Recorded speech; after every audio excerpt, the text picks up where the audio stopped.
Hi hello. இன்றைக்கி morning பிரேக்ஃபாஸ்ட்டுக்கு சப்பாத்தியும் வெங்காயம் குடமிளகாய் போட்டு தயிர் வச்சு ஒரு ரெசிபி பண்ணியிருந்தேன். அது நான் ஷார்ட்ஸில் போட்டிருக்கேன் பாருங்கள். சப்பாத்திக்கு இந்த சைட் டிஷ் நல்லா அல்டிமேட்டாக இருந்தது, டேஸ்ட்டாக இருந்தது. நீங்களும் ட்ரை பண்ணி பாருங்கள். மார்னிங் பிரேக்ஃபாஸ்ட்டுக்கு எப்போவுமே நாங்கள் ப்ரோட்டீனும் எடுத்துப்போம். எக்கு, அப்புறம் சப்பாத்தி. இதில் குடமிளகாய் சேர்த்துருக்கிறதுனால ஃபைபரும் கிடைக்கும். இந்த மாதிரி பேலன்ஸ்டாக எடுத்துக்கோங்க, ஹெல்த்தியாக இருக்கும். என் பையனுக்கு கொடுத்துருந்தேன். இப்படி ஹஸ்பண்டுக்கு 2 முட்டை வச்சு 2 சப்பாத்தி இந்த கிரேவி வச்சு கொடுத்துருந்தேன். நெக்ஸ்ட்டு சாப்பிட்டுட்டு கொஞ்சம் நேரம் ஃபோன் பார்த்துட்ருந்தேன். அதுக்கப்புறம் தான் பிரியாணி செய்கிறதுக்கு ஸ்டார்ட் பண்ணியிருந்தேன். சோயா சங்க்ஸ் பிரியாணி தான் இன்றைக்கி பண்ணியிருந்தேன். நல்லா சிக்கன் பிரியாணி மாதிரி இருக்கும் டேஸ்ட்டு. பிரியாணி மசாலா வீட்டிலையே ரெடி பண்ணி வச்சுருந்தேன். மட்டன் பிரியாணி பண்ணும்போது ஃப்ரெஷ்ஷாக அரைச்சிருந்தேன், அதுதான் ஸ்டோர் பண்ணி வச்சுருந்தேன். அது போட்டு பண்ணும்போது நல்லா டேஸ்ட்டாக இருந்தது. வீட்டிலையே நீங்கள் ரெடி பண்ணி செய்யுங்க. வெங்காயம் 2 மீடியம் சைஸ் வெங்காயம் ஸ்லைஸாக கட் பண்ணி வச்சுருக்கேன். தக்காளியும் 2 தக்காளி மீடியம் சைஸில் எடுத்துக்கோங்க. மேலே உள்ள காம்பு பகுதியை கட் பண்ணி போட்டுருங்க. அது நல்லது கிடையாது. இந்த மாதிரி நல்லா ஃபைனாக சாப் பண்ணி வச்சுக்கோங்க. புதினா கொத்தமல்லியும் ஃபைனாக சாப் பண்ணி வச்சுக்கோங்க. புதினா நான் எப்போவுமே கட் பண்ணி தான் போடுவேன். அப்படியே போட்டிங்கன்னா அது முழுசாக தெரியும். அதனால் நான் எப்போவுமே ஃபைனாக சாப் பண்ணி போட்டுருவேன்.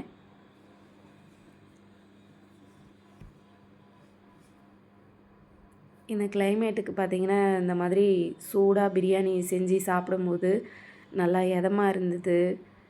சூடாக 3 நேரமும் சூடாக சாப்பிடுங்க, அதுதான் நல்லது. இந்த கிளைமேட்டுக்கு நல்லாயிருக்கும் சூடாக சாப்பிட்றதுக்கு.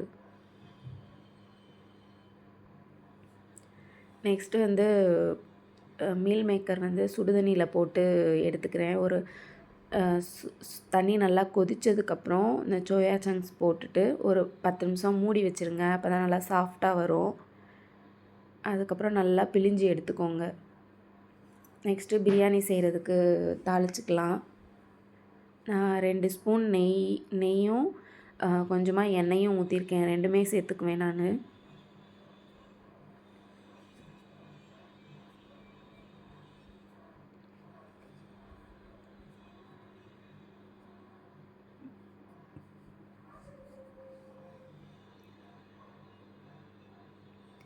எண்ணெயும் மரச்செக்கு எண்ணெய் வாங்கி யூஸ் பண்ணுங்கள்.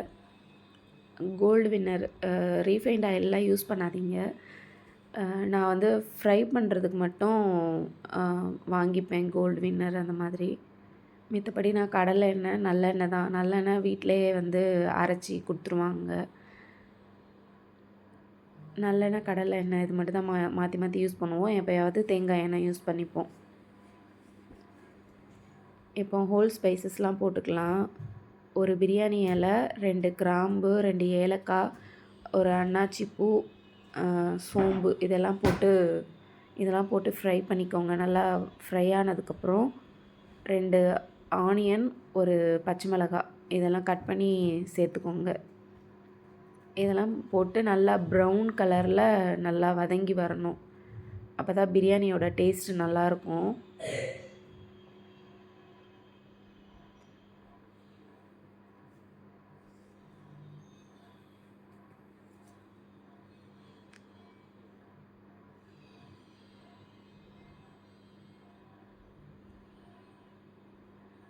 அந்த பக்கம் என் ஹஸ்பண்ட் காஃபி கேட்டார், அதுக்காக பால் வச்சுருக்கேன்.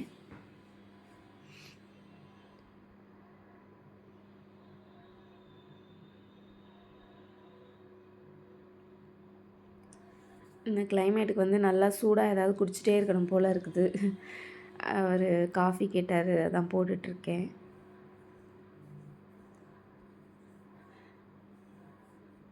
இப்போ நல்லா கிளைமேட் இப்படி இருக்கிறதுனால கோல்டு, இருமல் வந்து நிறைய பேருக்கு இருக்குது. டெய்லி வந்து ஏதாவது கஷாயம் மாதிரி எடுத்துக்கோங்க. இல்லைன்னா சுக்குமல்லி காஃபி போட்டு குடிங்க டெய்லி. இந்த கிளைமேட்டுக்கு தொண்டைக்கும் நல்லா இதமாக இருக்கும். இப்போ பொங்கல் கூட மஞ்சள் வந்து இருக்கும், ஃப்ரெஷ் மஞ்சள். அது வச்சு கூட போடலாம். மஞ்சள், இஞ்சி, கற்பூரவள்ளி இலை, அப்புறம் வந்து தனியா, சீரகம், அப்புறம் ஒரு சின்ன துண்டு பட்டை கூட போட்டுக்கலாம். போட்டுட்டு பனங்கற்கண்டு போட்டு நல்லா கொதிக்க வச்சு குடிங்க. சளி பிடிக்காது. சளி இருந்தாலும் நல்லா கேட்கும். இப்போ ஆனியன் நல்லா இந்த அளவுக்கு நல்லா ப்ரௌன் கலரில் வதங்கி வந்துருச்சு. இதுக்கப்புறம் இஞ்சி பூண்டு பேஸ்ட்டு 2 ஸ்பூன் போட்டு நல்லா மிக்ஸ் பண்ணிவிட்டு கொத்தமல்லி, புதினா சேர்த்துக்கோங்க. ஒரு கைப்பிடி எடுத்திருக்கேன். இதெல்லாம் சேர்த்து நல்லா வதக்கி விட்டுட்டு தக்காளி போட்டுக்கோங்க.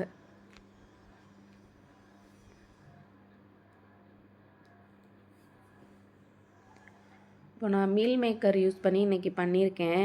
நீங்கள் வந்து இதில் வந்து கருப்பு சுண்டல், வெள்ளை சுண்டல் கூட அது கூட யூஸ் பண்ணி செய்யலாம். அதுவும் நல்லாயிருக்கும். அது வந்து ஓவர் நைட் ஊற வச்சுட்டு தனியாக வேக வச்சு எடுத்துக்கோங்க. வேக வச்சு போடணும் அதில். அன்றைக்கி பிரியாணி செய்கிறதுக்கு ஸ்டார்ட் பண்ணும்போதே நான் சீரக சம்பா அரிசி வந்து நான் ஊற வச்சிட்டேன். எப்போவுமே செய்ய ஸ்டார்ட் பண்ணும்போது ஊற வச்சுட்டு ஸ்டார்ட் பண்ணுங்கள். அப்போ தான் ஊறி வர்றதுக்கு கரெக்டாக இருக்கும். பொன்னி அரிசியில் கூட செய்யலாம். அதுவும் நல்லாயிருக்கும் டேஸ்ட்டாக. நான் இன்றைக்கி சீரக சம்பா தான் எடுத்திருக்கேன். இப்போ தக்காளி போட்டுட்டு உப்பு வந்து நான் பிரியாணி எல்லாத்துக்கும் சேர்த்து நான் போட்டுட்டேன். பிரியாணிக்கு, அரிசிக்கு, இது மீல் மேக்கர் எல்லாத்துக்கும் சேர்த்து நான் இப்போவே போட்டுட்டேன். போட்டு மிக்ஸ் பண்ணிவிட்டு மூடி போட்டு கொஞ்சம் நேரம் வேகட்டும். அது நல்லா தக்காளி நல்லா மசிய வெந்து வரணும்.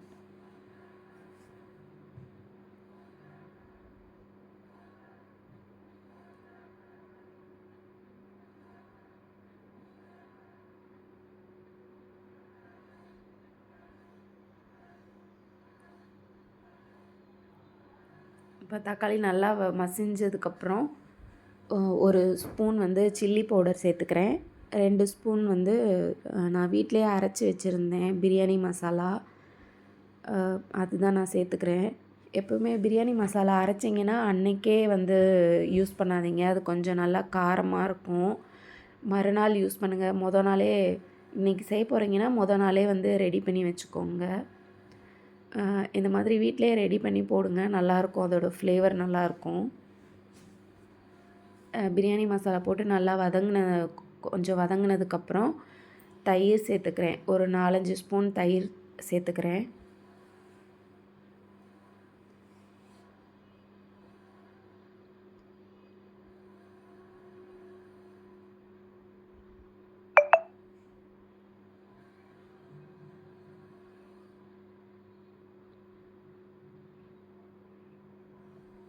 தயிர் சேர்த்து நல்லா மிக்ஸ் பண்ணிவிட்டு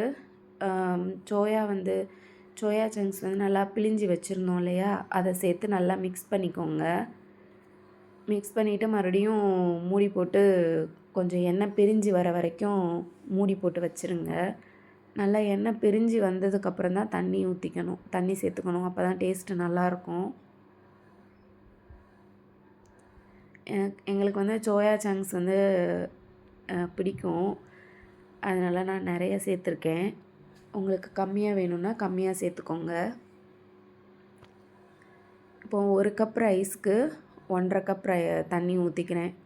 சீரக சம்பா பாஸ்மதி ரைஸ்க்கு 1க்கு 1.5 ஊற்றிக்கோங்க. இதே பொன்னி அரிசி யூஸ் பண்ணுறீங்க அப்படின்னா 1க்கு 2 ஊற்றிக்கோங்க. நான் ஒரு 1/2 கப் எக்ஸ்ட்ரா ஊற்றிருக்கேன், கொஞ்சம் சாஃப்டாக கிடைக்கும் அப்படின்றதுனால.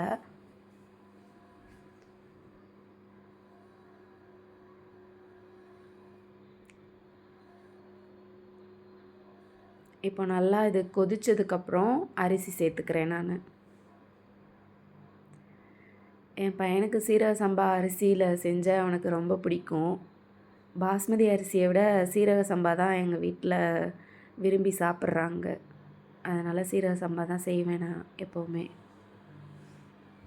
புலாவுக்கு மட்டும் பாஸ்மதி ரைஸ் யூஸ் பண்ணிக்கிறோம். இப்போ அரிசி சேர்த்துட்டு நல்லா மிக்ஸ் பண்ணிவிட்டு மூடி போட்டு விசில் போட்டுருங்க. ஒரு விசில் வந்தால் போதும்.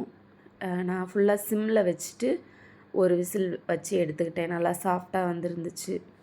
அந்த சைடு வந்து காலிஃப்ளவர் 65 பண்ணுறதுக்கு தண்ணி கொதிக்க வச்சுருந்தேன். அதில் உப்பு போட்டு கொதிக்க வச்சுக்கோங்க. இப்போ உப்பு போட்டு கொதித்ததுக்கப்புறம் கொஞ்சமாக மஞ்சத்தூள் போட்டு காலிஃப்ளவர் போட்டு ஒரு 5 நிமிஷம் அப்படியே இருக்கட்டும் தண்ணியிலேயும். அதில் ஏதோ பூச்சி புழுலாம் இருந்தால் அது போயிடும். பிளான்ச் பண்ணி எடுத்துக்கோங்க. நெக்ஸ்ட் இங்கே ஒரு விசில் வந்து ஒரு 10 மினிட்ஸ் ஆயிடுச்சு. அதுக்கப்புறம் தான் ஓப்பன் பண்ணுறேன். ஓப்பன் பண்ணதுக்கப்புறம் நான் ஒரு ஸ்பூன் நெய் சேர்த்துக்கிறேன். உங்களுக்கு நெய் வேண்டாம் அப்படின்னா ஸ்கிப் பண்ணிக்கோங்க. நெய் லாஸ்ட்டாக நெய் சேர்த்துட்டு மிக்ஸ் பண்ணிவிட்டு சாப்பிட்டிங்கன்னா நல்லா டேஸ்டியாக இருக்கும். நல்லா அடியில் பார்த்திங்கன்னா அடியே பிடிக்கலை, நல்லா சூப்பராக வந்துருந்துச்சு.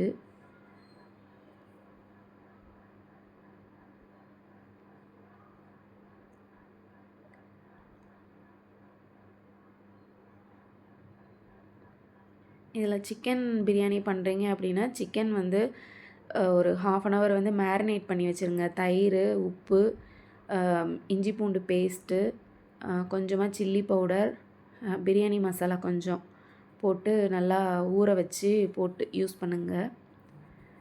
இப்போ இதெல்லாம் செஞ்சு முடித்ததுக்கப்புறம் வெளியே வந்து பார்த்தேன். நல்லா வெயிலே வரல. அங்கே காலையிலேருந்து 2-3 நாளாக வெயிலே இல்லைங்க. சூப்பராக இருந்தது கிளைமேட்டு. நெக்ஸ்ட் வந்து காலிஃப்ளவர் 65வும் நல்லா ஃப்ரை பண்ணி எடுத்துக்கிட்டேன். இதில் கடலை மாவு, அரிசி மாவு யூஸ் பண்ணி செஞ்சுருக்கேன். நல்லா கிறிஸ்பியாக வந்துருந்துச்சு. நீங்களும் இந்த காம்போ ட்ரை பண்ணி பாருங்கள். ஆனியன் ரைத்தாவும் கூட வச்சுக்கோங்க. எங்களுக்கு கோல்டு இருக்கிறதுனால நான் ஆனியன் ரைத்தா நான் செய்யலை.